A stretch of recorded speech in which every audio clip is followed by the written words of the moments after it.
Почитувани гледачи, добар ден. Во денешното издание на емисијата Ваш пратеник, денеска гостинка е пратеничката Арбана Пашоли. Пратеничке, добре дојдовте во оваа емисија. Вие не сте прв пат во Собраниското студио. Секогаш со задоволство со вас дебатираме на различни теми. Faleminderit për ftesën, është kënaqësi të jem pjesë e programit tuaj. Така, по професија сте дипломиран психолог.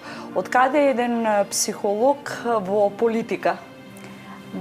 Po, me profesion jam psikologe, gjithashtu kam të kryer edhe master për arsim dhe mësim të avancuar, cilin e kam filluar gjatë kohës së pandemisë në një universitet amerikan online dhe shkaku që isha angazhuar si psikologe shkolle më shtiu që të avancoj njohuritë e mia në këtë drejtim.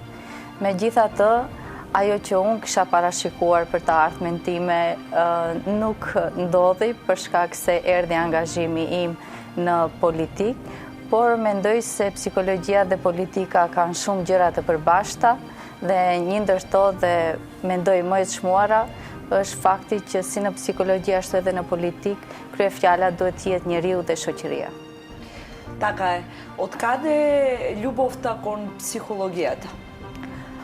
Mendoj që në si më e re, kam pasur afinitetin për të dëgjuar njerëzit, për të dëgjuar në radhë të parë shoqet dhe shokët e mi ndoshta, dhe këtë pasionin edhe për të dhënë ndihmën, edhe pse me përvojë të pakët, po kam tentuar që të jem aty për njerëzit e mi të afërt.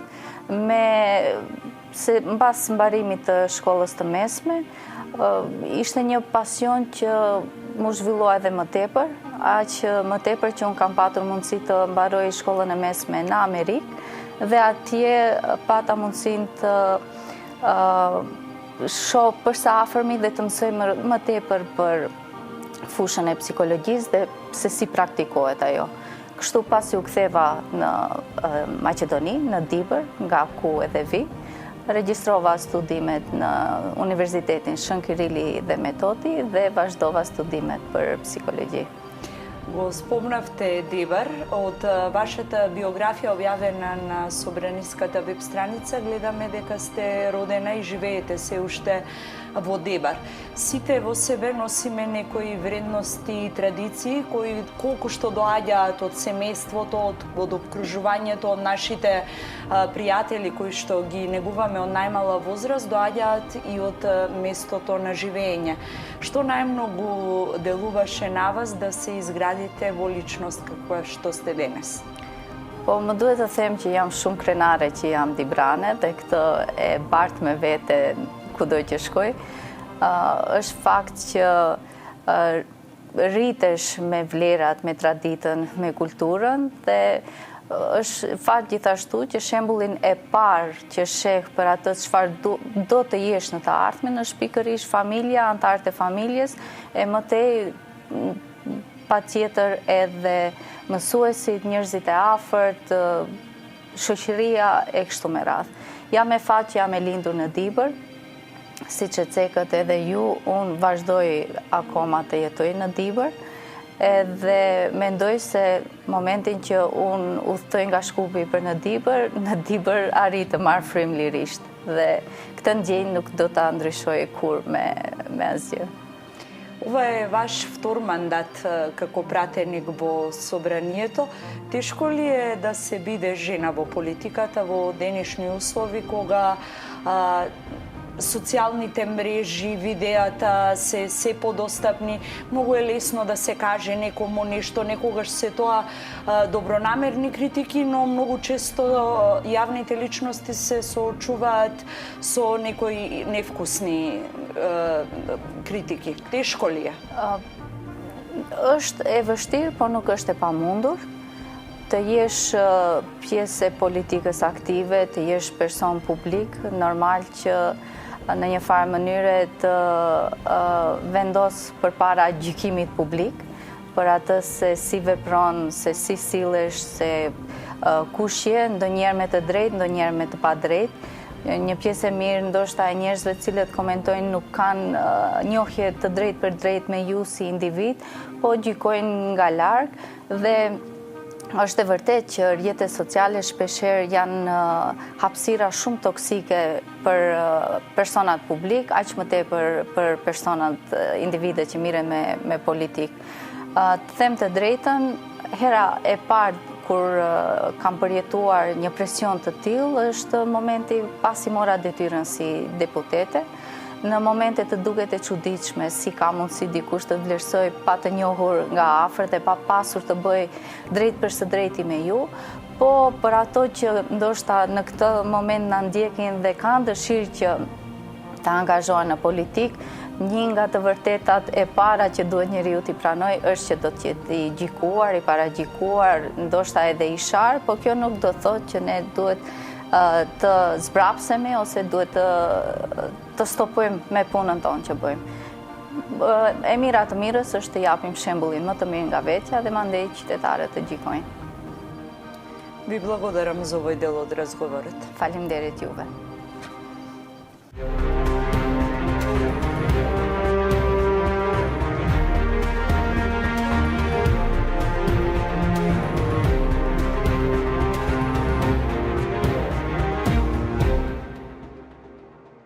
Како пратеник членувате и заменик член сте во неколку работни тела кои заседаваат тука во собранието. Зашто најмногу дебатирате и зашто најмногу се залагате во вашите дискусии? Për mua është mandati i dytë siç e përmendët juve dhe do të desha të cek angazhimin tim edhe gjatë mandatit të parë, por edhe gjatë këtij mandati. Mandati e parë jam angazhuar shumë për të reaktivizuar punën e Komitetit për Marrëdhënie ndërmjet bashkësive si kryetare e këtij trupi punues dhe mendoj se me të vërtet ka qenë në një kohë kur ky trup punues i përhershëm i Kuvendit, shumë i rëndësishëm edhe për të gjithë përfaqësuesit të cilët janë pjesëmarrës në këtë trup punues, të mund jo vetëm të krijojë një kulturë dialogu, por të mund edhe të njihen mes veti dhe bashkarisht të diskutojnë për temat të cilat na tangojnë si përfaqësues të bashkësive të ndryshme etnike. Gjithashtu kam qenë iniciuese edhe e grupit ndërpartiak parlamentar për luftën kundër korrupsionit, që për mua është një iniciativë shumë e rëndësishme, të cilën e kemi filluar bashkë me kolegë në atë kohë edhe nga opozita, ndërsa tani në këtë mandat jam unë në opozit, po me rëndësi është fakti që të gjithë kolegët deputet, pavarësisht përkatësisë politike, shprehen vullnetin e mirë që ky grup parlamentar jo formal të formohet me qëllim që të avancohet puna e deputetëve dhe Kuvendit sa i takon luftës kundër korrupsionit. Gjatë këtij mandati e kam filluar si zëvendës koordinatore e grupit parlamentar të Frontit Evropian, edhe atë si opozit. Normal jam munduar të jem në krye të detyrës si zëvendës koordinatore, ndërsa tani si jam tërhequr nga kjo pozitë dhe koleget e mia deputete janë në rolet përkatëse. Mendoj se angazhimi im është korrekt dhe është një angazhim në të gjitha komisionet ku jam pjesëmarrëse për të shprehur atë vullnetin, nevojat e elektoratit të cilin e përfaqësoj, por edhe të komunitetit të bashkësisë etnike të cilën e përfaqësoj, në këtë rast normal shqiptarët, dhe mundohem që më së miri të përçoj zërin e tyre në kuvend. Петоците се денови во кои претениците остваруваат средби со гласачите од нивната изборна единица, со оглед на тоа што вие живеете во Дебар, до работното место секојдневно патувате, верувам дека не го користите само петокот за средби со гласачите од вашата изборна единица. Што најмногу ви кажуваат граѓаните на тие средби? Какви проблеми споделуваат со вас како пратеник? Është e vërtet që dita e premte është e rezervuar për takime me qytetarët, megjithatë, siç jeni edhe ju në dieni, zakonisht deputetët janë të angazhuar edhe me punë të tjera përveç punës në kuvend, siç është bashkëpunimi edhe me organizata jo qeveritare, edhe me organizata ndërkombëtare, trajnime të ndryshme, udhëtime zyrtare të ndryshme. Megjithatë, fatmirësisht, unë kam edhe zyrën e deputetit në komunën e Dibrës, ku ka asistente cila në kohën e përcaktuar të punës normal që merr thirrjet dhe të qytetarëve. Megjithatë, unë e kam shprehur shqetësimin tim se zyrat besoj se duhet të jenë në një vend të paanshëm, me qëllim që çdo qytetar, pavarësisht nëse i takon apo jo subjektit të cilin ti e përfaqëson, të ketë lirinë dhe mundësinë të më drejtohet. Zakonisht qytetarët kërkojnë, si të them, takime të drejtë për drejta.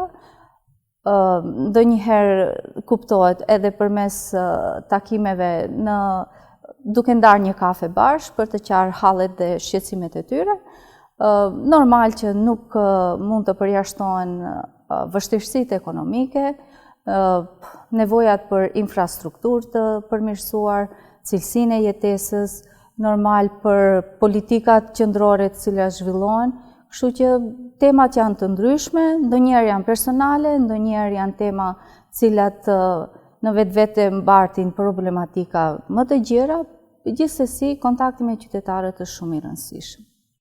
За край на нашиот денешен разговор, до крајот на вашиот мандат во овој собраниски состав остануваат уште 2 години, кога би сакале да издвоите една ваша заложба, лично како пратеник, или некој предлог законско решение по кое би сакале граѓаните и гласачите да ве запаметат во овој мандат, што би издвоиле? Unë jam munduar që më mandatin e parë, në radhë të parë të veçoj aftësitë njerëzore, të mundohem të ndërtoj komunikim të shëndetshëm me të gjithë kolegët deputet, sepse mendoj që komunikimi i shëndetshëm çon drejt dialogut i cili në fund të ditës mund të zgjidhë probleme. Ne këtu jemi për të sjellur nevojat e qytetarëve, të cilët na kanë votuar dhe të cilët i përfaqësojmë. Nëse nuk arrim që të dëgjojmë njëri tjetrin, nëse nuk arrim që të kemi një komunikim korrekt, një komunikim ku ne mundohemi që të kuptojmë njëri tjetrin, në fund të ditës nuk mund të hartojmë propozim ligje dhe t'i shndrojmë ato në ligje për të mirën e qytetarëve.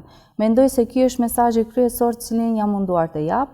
Kam investuar shumë në raporte ndërnjerëzore mes njerëzve, duke pasur parasysh se kam edhe profesionin si psikologe, dhe mendoj se ana ime profesionale patjetër që më ka shërbyer shumë gjatë kohës të mandateve të mia si deputete, dhe gjithsesi jam munduar gjatë gjithë kohës të jap shembull për atë se si e shoh unë politikën, se si e shoh mënyrën të debatimit, duke u munduar të jap shembull nga vetja dhe duke u munduar që të jem korrekte si me fjalorin ashtu edhe me sjelljen.